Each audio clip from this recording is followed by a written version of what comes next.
Halo semua people bumi yang budiman, gimana kabarnya? Lancar. Oke, pada video kali ini admin Tanfan akan bahas salah satu film yang sangat viral akhir-akhir ini karena mengandung kengerian yang sangat di luar nalar. Apalagi film ini katanya terinspirasi dari kisah nyata. Dan judul dari film ini adalah Incantation tahun 2022. Keunikan dalam film ini adalah ia mengusung konsep dengan teknik found footage. Found footage sendiri adalah sebuah teknik pengambilan dengan serealistis mungkin, mirip seperti video amatir lah. Kalau teman-teman kenal dengan The Medium, ya konsep videonya 11-12 lah dengan itu. Oke, tanpa berlama-lama lagi langsung saja kita masuk ke dalam alur ceritanya. Film ini diawali dengan diperlihatkannya rekaman songgok anak kecil dengan tubuh yang mengerikan, di mana anak malang ini adalah anak dari seorang ibu muda sekaligus vlogger bernama Ronan. Sambil melihat rekaman tersebut, Ronan yang belum lama keluar dari rumah sakit jiwa membuat video dokumentasi dari kejadian-kejadian yang telah ia alami. Setelah 6 tahun dinyatakan gila, Ronan mengaku jika semua kutukan yang ia alami berawal dari sebuah pelanggaran yang pernah ia lakukan di sebuah kuil kuno. Bahkan kutukan itu sampai mengakibatkan orang tuanya meninggal.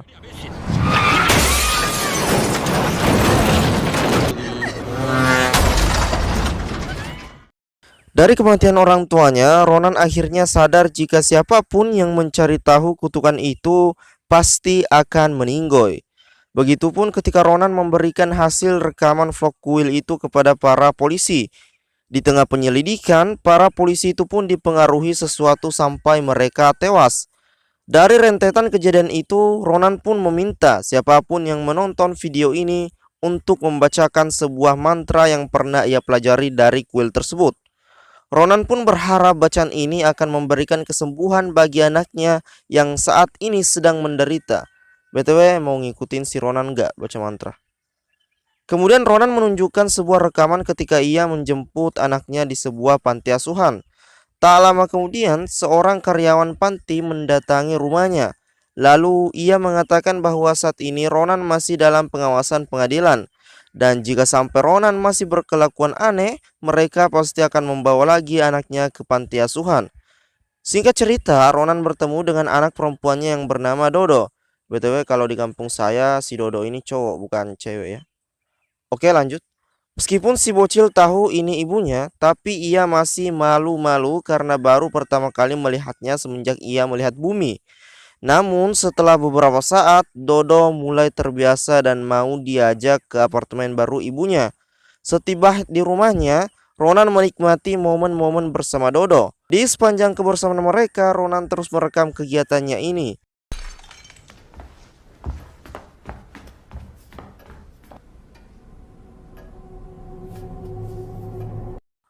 Saat Ronan mengecek suara tersebut, Dodo terlihat heran oleh sebuah penampakan. Begitupun dengan Ronan, ia pun tidak mengerti kenapa jendela rumahnya tiba-tiba pecah dengan menyisahkan setangkai maksud saya kecoa dan pecahan kaca. Singkat waktu, malam pun tiba. Kali ini Ronan menceritakan kesehariannya bersama Dodo di hadapan kamera. Lalu tiba-tiba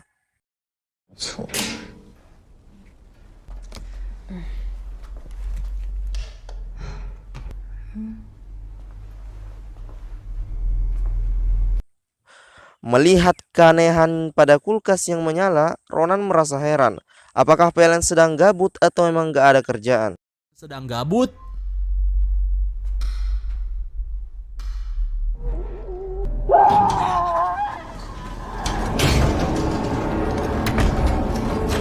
Sontak Ronan pun kaget saat mendengar tangisan dan teriakan di dalam lift. Setelah kejadian tersebut, Ronan melihat pintu rumahnya tiba-tiba sudah terbuka. Entah apa yang terjadi kepada Dodo, Ronan pun terus mengikuti anaknya yang sedang menuju ke dalam kamar. Saat keanehan yang menimpa anaknya terjadi, kini Sin memperlihatkan dulu rekaman kejadian di 6 tahun yang lalu. Tepatnya ketika Ronan tergabung dalam sebuah tim approacher bersama pacar dan satu orang temannya. Untuk kebutuhan konten si pacar yang bernama Dom, Ia pun mengajak Ronan dan saudaranya meliput ritual aneh di kampung pamannya. Di tengah perjalanan, tiba-tiba Ronan muntah-muntah gak jelas. Apakah mabuk perjalanan ataukah hamil? Entahlah. Singkat cerita, mereka pun melanjutkan perjalanan atas ajakan pamannya Dom ini. Setibanya di lokasi, sang paman langsung menyambut kedatangan Dom dan saudaranya yang bernama Yuan. Lalu tiba-tiba si paman menyuruh Ronan untuk pulang karena ritual yang akan mereka lakukan adalah ritual khusus untuk keluarga mereka saja. Sementara itu, Ronan terlihat risih dengan seekor nenek-nenek yang terus memperhatikannya. Dengan tingkah yang aneh pula, si nenek memaksa untuk mengecek telapak tangan Ronan. Dan entah apa yang terjadi, tiba-tiba Ronan diperbolehkan bergabung dengan keluarga besar Dom dalam ritual tersebut. Singkat waktu, ritual 10 tahun sekalipun mulai dilakukan keluarga ini. Lalu Ronan dan yang lain menuliskan nama mereka masing-masing sebagai syarat ritual bagi sang Bunda Dewi. Lalu tiba-tiba seorang bocil menyentuh perut Ronan dan berkata, jika sang Bunda Dewi menyukai bayi perempuan di dalam rahim Ronan. Sontak, Dom dan Ronan pun kaget saat baru mengetahui jika bercocok tanam yang sering mereka lakukan di penginapan Yombo ternyata malah berbuah menjadi bayi. Setelah sesi pertama usai, ketiga upworker ini kembali ke kamar. Dom dan Ronan pun masih kepikiran soal kehamilan yang disebutkan si bocil tadi. Tapi tak lama setelah itu, mereka pun bersiap untuk merekam ritual puncak keluarga Dom ini. Sesampainya di lokasi ritual, mereka mendengar mantra yang diucapkan Ronan di scene awal tadi. Lalu tiba-tiba, si anak yang sedang mengikuti ritual menghampiri mereka.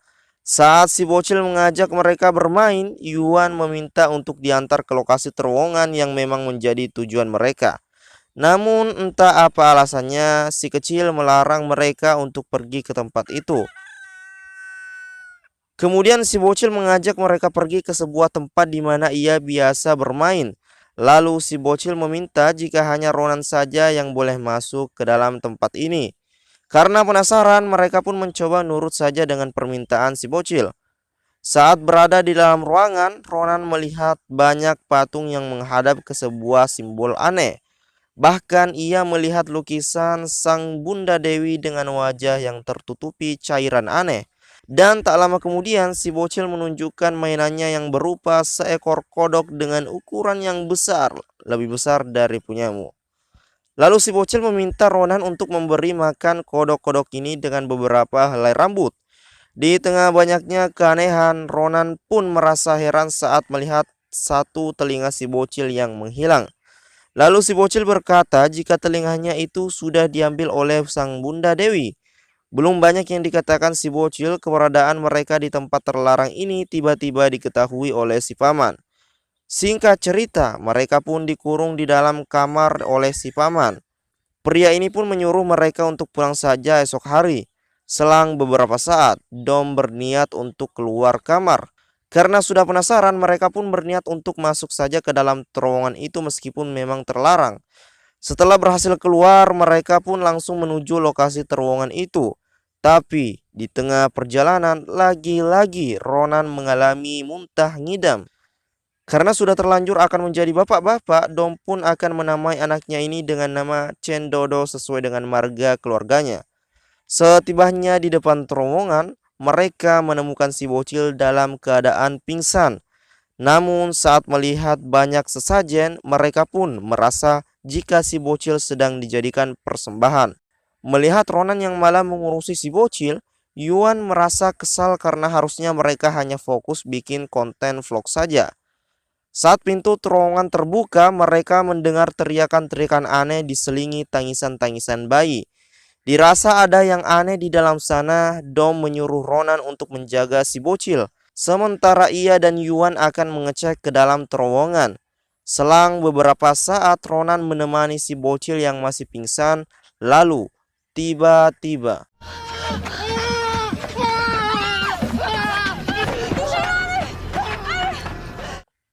sontak Ronan pun kaget saat Yuan keluar terowongan sendirian dengan tingkah yang aneh. Di tengah kepanikan Ronan, ia melihat kamera Yuan tergeletak begitu saja. Singkat cerita, Dom yang sudah tewas berhasil dievakuasi warga. Terlihat Ronan pun histeris melihat calon imamnya meninggoy dengan wajah yang mengerikan. Kemudian Ronan mengambil kamera milik Yuan yang rusak dan berniat untuk segera pergi dari desa ini. Melihat Yuan seperti orang linglung dan pelangak-pelongo gak jelas kayak wakil presiden, Ronan pun berusaha untuk menghampirinya. Di tengah pencarian Yuan, Ronan melihat ritual yang semakin aneh dengan aksi bakar-bakar mantan. Lalu tiba-tiba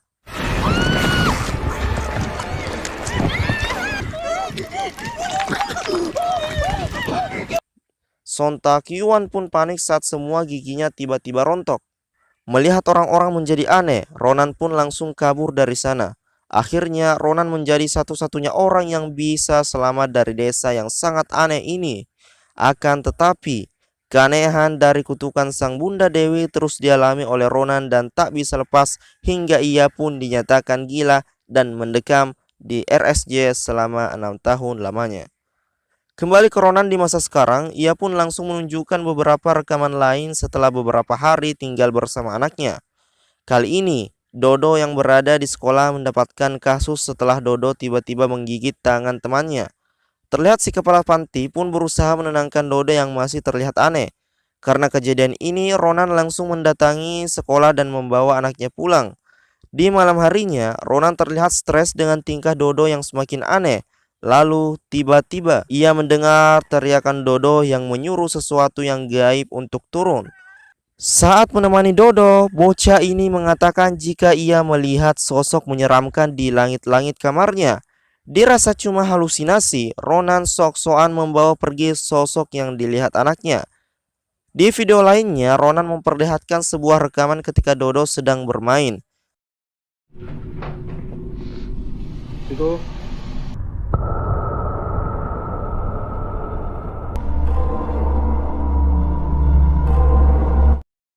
Entah sosok jenis apa yang sedang berusaha meraih Dodo. Di hari berikutnya, Ronan mengajak Dodo ke rumah lamanya yang akan dijual. Lalu Kang Maklar memintanya untuk mengambil barang-barang Ronan yang masih tersisa di lantai atas. Di tengah obrolan mereka, Dodo yang memegang kamera ibunya ditemui sosok yang selalu ia lihat. Kali ini, sosok tersebut menuntun Dodo untuk berjalan ke lantai atas. Setibanya di lantai atas, Dodo masuk ke tempat penyimpanan benda-benda jadul milik ibunya. Alangkah kagetnya Ronan saat Dodo menyaksikan rekaman dari kamera milik Yuan. Kemudian Ronan langsung membawa Dodo untuk segera pulang.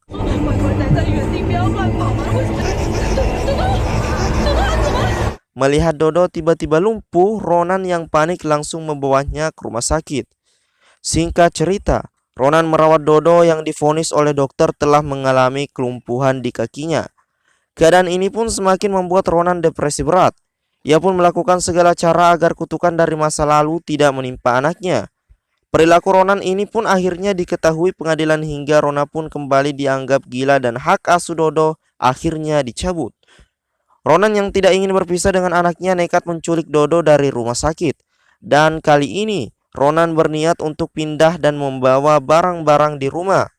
Saat anaknya tinggal sendirian di dalam mobil, si kepala panti yang bernama Ming menemukannya. Ia pun heran dengan apa yang sedang dilakukan oleh Ronan.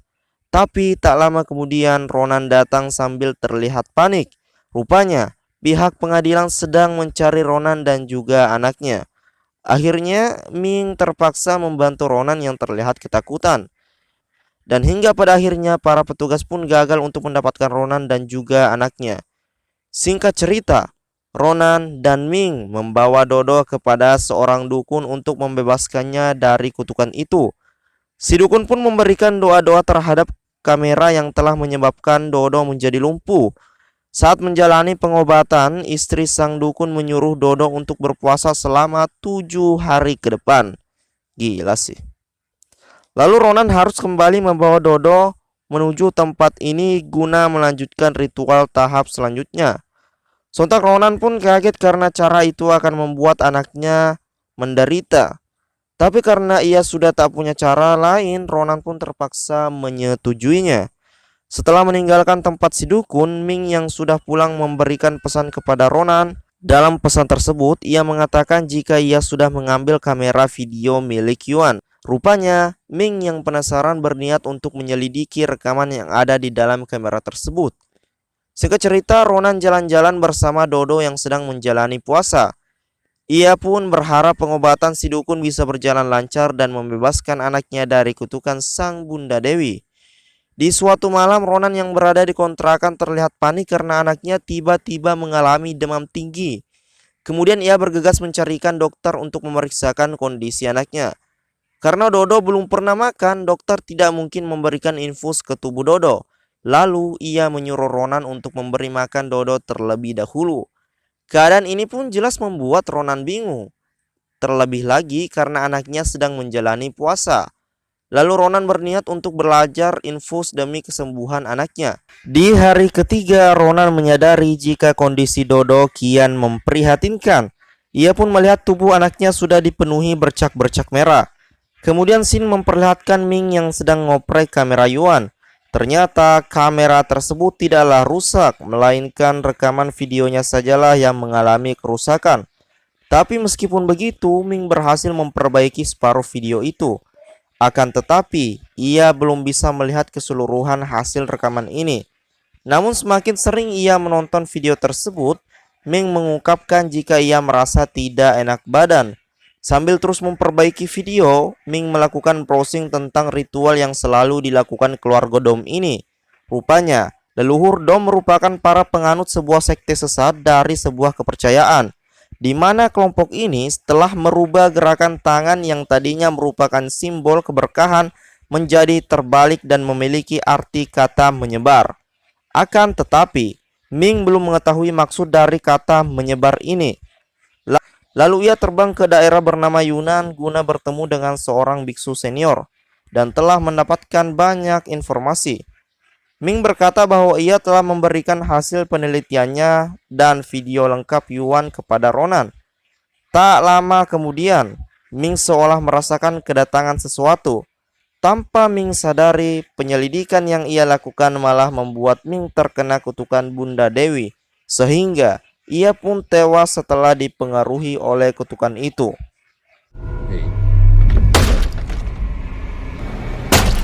Kembali pada Ronan, di suatu malam bercak merah di tubuh Dodo ini sudah bermutasi menjadi cacar aneh dan menjijikkan. Lalu ia langsung menemui si dukun meski puasa Dodo belum tuntas. Betapa kagetnya Ronan karena si dukun sudah meninggal akibat kutukan si Bunda Dewi. Ternyata siapapun yang mencari tahu tentang kutukan itu pasti akan meninggal. Lalu tiba-tiba ia melihat istri si dukun sedang bertingkah aneh. Melihat Bu Dukun bertingkah aneh, Ronan pun berusaha untuk kabur.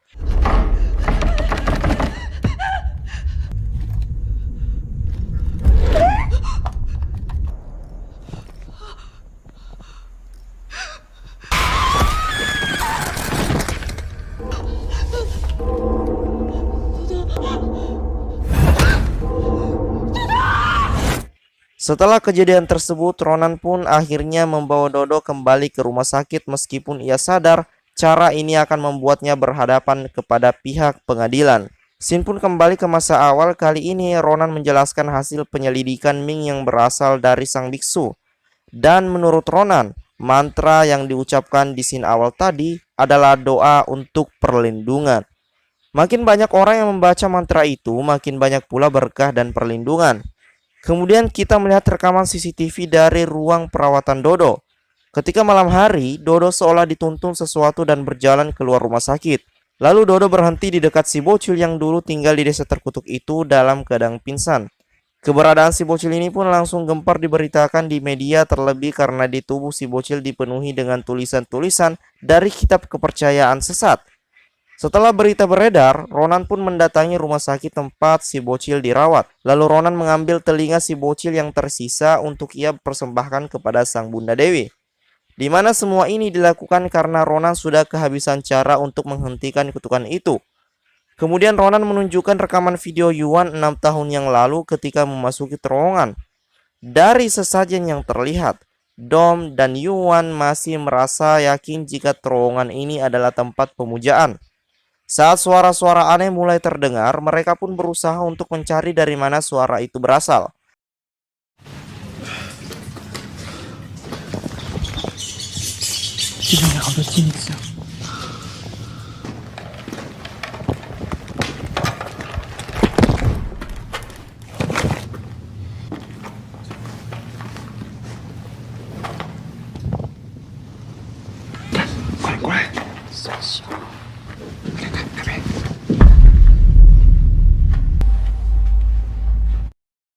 Semakin jauh memasuki terowongan, akhirnya mereka menemukan patung Sang Bunda Dewi. Ketika dicek, mereka merasa heran karena patung-patung ini dipenuhi patung bayi. Mereka pun bisa mendengar jika suara-suara itu berasal dari wajah patung yang ditutupi kain mantra. Dan karena penasaran, Dom berniat untuk membuka kain itu. Akhirnya, akibat kelakuan Dom itu, ia pun terkena kutukan dari murka Sang Bunda Dewi.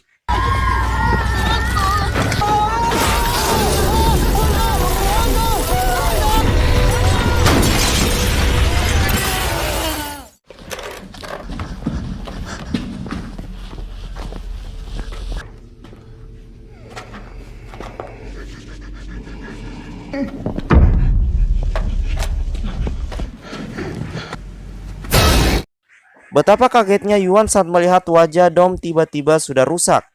Setelah melihat video tersebut, Ronan menunjukkan video saat dirinya meminta pihak panti asuhan untuk merawat Dodo kembali. Rupanya Ronan sudah menyerah dengan keadaan yang ia alami. Kembali ke masa sekarang, kali ini Ronan berada di lokasi terowongan untuk memberikan persembahan kepada Sang Bunda Dewi. Dengan tubuh yang dipenuhi tulisan mantra, Ronan berniat untuk memberikan potongan telinga si bocil kepada si Dewi jahat. Lalu Ronan melihat tangannya tiba-tiba sudah terkena penyakit sama seperti yang dialami Dodo. Sebelum ritual dilakukan, Ronan melanjutkan pembuatan videonya.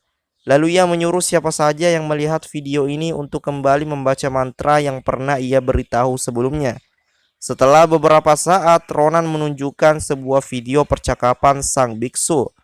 Tapi video ini bukanlah video ketika Ming bertemu si biksu. Dari video ini sang biksu mengatakan jika mantra yang biasa diucapkan penganut sekte bukanlah sebuah doa, melainkan sebuah mantra untuk berbagi kutukan, dan makin banyak yang membacakannya, maka ringan pula kutukan yang menimpa keluarga Dom. Ternyata videonya dibuat oleh Ronan ketika Dodo masih berada dalam kandungan, dan ternyata juga sebenarnya Ronan pernah bertemu dengan si biksu dan mengetahui kenyataan semua kutukan ini. Dan dengan santainya Ronan mengaku jika ia telah menipu kalian yang telah menyaksikan film ini, dan berterima kasih jika kalian mengikuti mantra yang telah ia ucapkan. Karena dengan cara itu, kutukan yang ia alami bisa menjadi ringan karena sudah dibagikan kepada para penontonnya. Tak sampai di situ, Ronan yang juga merasa bersalah akan menunjukkan wajah asli dari patung Sang Bunda Dewi, di mana bagian tersebut merupakan pusatnya kutukan yang selama ini ditutupi kain mantra.